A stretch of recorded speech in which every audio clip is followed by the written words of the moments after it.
नमस्कार दोस्तों, स्वागत है आपका आज की इस वीडियो में। आज की इस वीडियो में हम बात करेंगे बीएसएफ बॉर्डर सिक्योरिटी फोर्स के बारे में।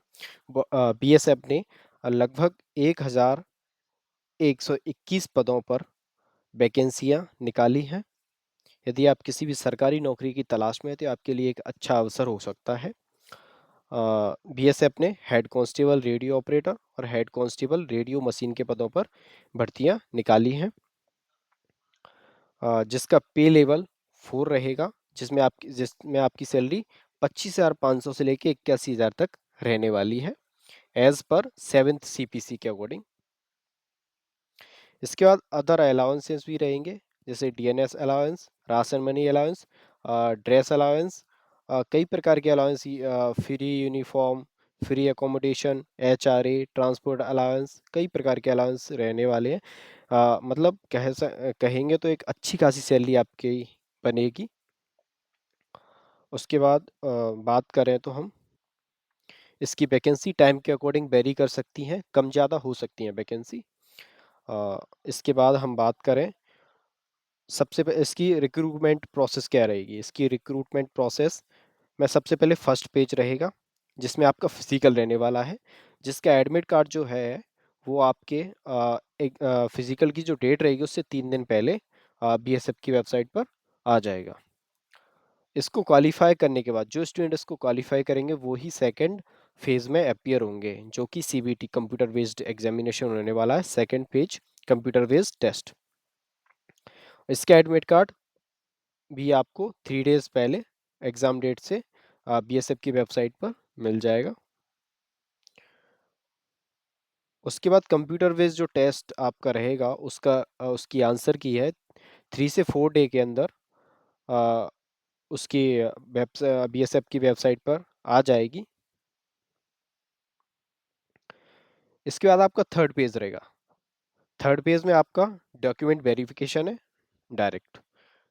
थर्ड पेज में आपका डॉक्यूमेंट वेरिफिकेशन रहने वाला है। उसके और डॉक्यूमेंट वेरिफिकेशन में इसमें detailed and review medical examination भी रहेगा आपका।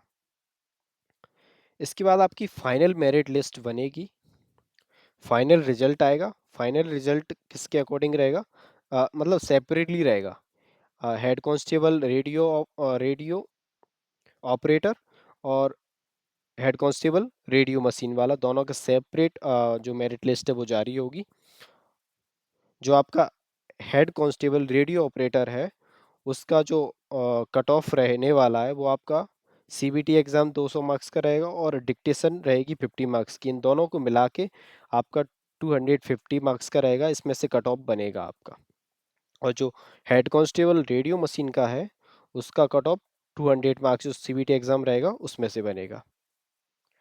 उसके बाद बात करते हैं इसमें रिसोल्यूशन ऑफ टाई केसेस। जब किन्हीं दो विद्यार्थियों के एक जैसे मार्क्स रहेंगे, मतलब सेम मार्क्स रहेंगे, तो क्या प्रोसेस रहेगी। Candidate who scores more marks in total will be placed higher in merit. जो ज़्यादा मार्क्स करेगा वो हायर मेरिट पर होगा, सीधी सी बात है। उसके बाद इफ़ मेक्स आर इक्वल, अगर दोनों के मेरिट में भी सेम लेवल पे होते हैं, सेम मार्क्स होते हैं, तो then preference will be given to the candidates older in age. जो एज में ओल्डर होगा, मतलब जो ज़्यादा बड़ा होगा उसको प्रेफरेंस मिलेगी। पहले सिलेक्शन उसका होगा, उसके बाद अगले बंदे का सिलेक्शन होगा। अगर ओल्डर एज में भी दोनों सेम होते हैं तब कंडीशन रहेगी according to the alphabetical order in which the first name of the candidate appear। Alphabetical order में जिसके नेम का फर्स्ट लेटर सबसे पहले आएगा वो सबसे पहले सिलेक्ट किया जाएगा, उसके बाद अगला बंदा सिलेक्ट किया जाएगा।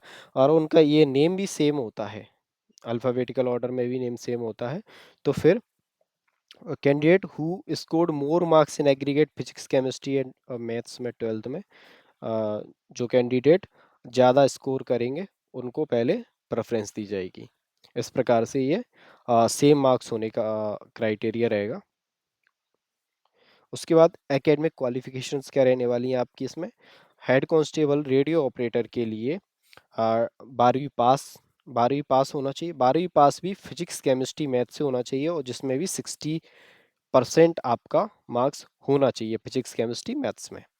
या और करके दिया हुआ है, या तो ये ऊपर वाली कंडीशन होनी चाहिए आपके पास, या फिर नीचे वाली condition.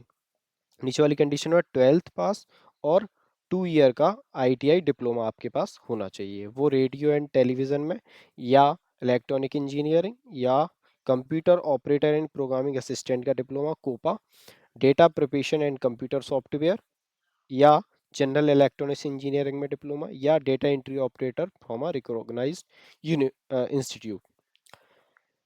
Same head constable radio machine का भी यही रहने वाला है आपका जो क्वालिफिकेशन है। उसके बाद एज लिमिट की बात करें तो एज लिमिट आपकी यूआर के लिए 18 साल से लेके 25 साल तक, ओबीसी का 18 साल से लेके 28 साल तक, उसके बाद एससी एसटी का 18 साल से लेके 30 साल तक रहने वाला है एज लिमिट। और आपकी कैटेगरी के अकॉर्डिंग एज रिलैक्सेशन रहेगा। अब बात करते हैं फिजिकल स्टैंडर्ड की।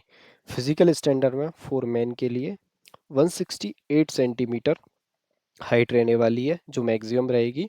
और आप किस कैटेगरी से बिलोंग करते हो वो उसके अकॉर्डिंग हाइट जो है वेरी कर सकती है, कम ज़्यादा हो सकती है। जैसे आप कहाँ से बिलोंग करते हैं, लद्दाख, कश्मीरी हिल एरिया से, इस प्रकार से आपकी हाइट में वेरिएशन हो सकता है। इसी प्रकार वुमेन के लिए मैक्सिमम जो हाइट रहने वाली है वो 150 सेंटीमीटर, 150 सेंटीमीटर रहने वाली है। उसके बाद मेन के लिए 80 सेंटीमीटर, 80 सेंटीमीटर चेस्ट रहेगी, और एक्सपांसन करके 85 सेंटीमीटर मैक्सिमम। और लड़कियों के लिए कोई चेस्ट का मेजरमेंट नहीं होता है। उसके बाद नेक्स्ट प्रोसेस की बात करें, इसके बाद मेथड है सिलेक्शन टेस्ट की। इसमें फर्स्ट फेज आपका वही फिजिकल रहेगा। फिजिकल में फिजिकल स्टैंडर्ड में फॉर मेल कैंडिडेट्स के लिए हाइट, चेस्ट, वेट ये सब रहने वाला है, और फीमेल के लिए हाइट और वेट दो चीज़ रहेंगी। इसके बाद फिजिकल एफिशिएंसी की बात करें तो एफिशिएंसी में फॉर मेल कैंडिडेट्स के लिए 1.6 किलोमीटर रेस रहेगी जो 6.5 मिनट में आपको पूरा करना रहेगा। इसके बाद लॉन्ग जंप रहेगी मेल के लिए 11 फीट इन 3 चांसेस में। उसके बाद हाई जंप रहेगा 3.5 फीट का, और ये भी 3 चांसेस में। उसके बाद फॉर फीमेल कैंडिडेट के लिए 800 मीटर दौड़ रहेगी, ये 4 मिनट में आपको पूरा करना रहेगा इसको। उसके बाद 9 फीट की लॉन्ग जंप रहेगी जो 3 चांसेस में आपको कंप्लीट करना है। और 3 फीट की हाई जंप रहने वाली है जो 3 चांसेस में आपको कंप्लीट करना रहेगा। उसके बाद नेक्स्ट बात करते हैं तो सेकेंड फेज में आपको पता है कंप्यूटर बेस्ड टेस्ट रहेगा। इसका सिलेबस हम थोड़ा देख लेते हैं। सिलेबस की बात करें तो एमसीक्यू बेस्ड क्वेश्चंस रहेंगे आपके, जो 2 आवर्स का ड्यूरेशन रहेगा इसका। 2 घंटे का पेपर रहने वाला है आपका, जिसमें आपके 4 सेक्शन होंगे, जिसमें फिजिक्स, मैथ्स, केमिस्ट्री और जी इंग्लिश एंड जीके रहेगा। जिसमें फिजिक्स के 40 क्वेश्चन जो कि 80 मार्क्स के रहेंगे। एवरी क्वेश्चन 2 मार्क्स का रहेगा। जिसमें मैथ के 20 क्वेश्चन जो 40 मार्क्स के, और केमिस्ट्री के भी 20 क्वेश्चन और 40 मार्क्स के, और इंग्लिश एंड जीके के 20 क्वेश्चन ये भी 40 मार्क्स के रहेंगे। सबसे ज़्यादा वेटेज है वो आपका फिजिक्स का रहने वाला है, फिजिक्स पे आपको ज़्यादा फोकस करना रहेगा। और जीके में आपका current affairs, history, geography and general science रहने वाला है। टोटल 100 क्वेश्चंस है, और 2 मार्क्स के क्वेश्चंस है। एवरी क्वेश्चन 2 मार्क्स का रहने वाला है। इसके बाद इसमें नेगेटिव मार्किंग भी रहने वाली है। नेगेटिव मल्टीपल चॉइस क्वेश्चन रहेगा जो 2 मार्क्स का रहेगा every question. Every question, every wrong question पर आपका 0.25 डिडक्टेड होगा। उसके बाद हम बात करें तो क्वालिफाइंग मार्क्स। क्वालिफाइंग मार्क्स भी इसमें रहने वाले हैं, जिसमें जनरल के लिए 38% मार्क्स लाना अनिवार्य है, कंपलसरी है। और ओबीसी के लिए और ईडब्ल्यूएस के लिए 33% मार्क्स लाना कंपलसरी है। एससी एसटी के लिए 20% मार्क्स लाना कंपलसरी है। इससे कम मार्क्स आपका आता है तो आप ऑलरेडी डिस्क्वालीफाई कर दिए जाओगे। इसके बाद थर्ड पेज में आपका लास्ट जो फेज़ है, इसमें आपका डॉक्यूमेंट वेरिफिकेशन रहने वाला है। डॉक्यूमेंट वेरिफिकेशन में जो इम्पोर्टेंट डॉक्यूमेंट्स हैं वो आपके लिए क्या क्या हो सकते हैं। Photo copy of admit card रहेगी आपकी, जो आपको संभाल कर रखना है एडमिट कार्ड को, क्योंकि बाद में साइट पे से एडमिट कार्ड डाउनलोड होना हट जाता है, तो उसको पहले से डाउनलोड करके रखें। उसके बाद एजुकेशनल सर्टिफिकेट आपका लगेगा, जो ओरिजिनल भी रहेगा और फोटोकॉपी दोनों की ज़रूरत होगी। इसके बाद आईटीआई सर्टिफिकेट, आपने आईटीआई करी है तो आईटीआई सर्टिफिकेट रहेगा, ओरिजिनल भी और फोटोकॉपी भी इसकी।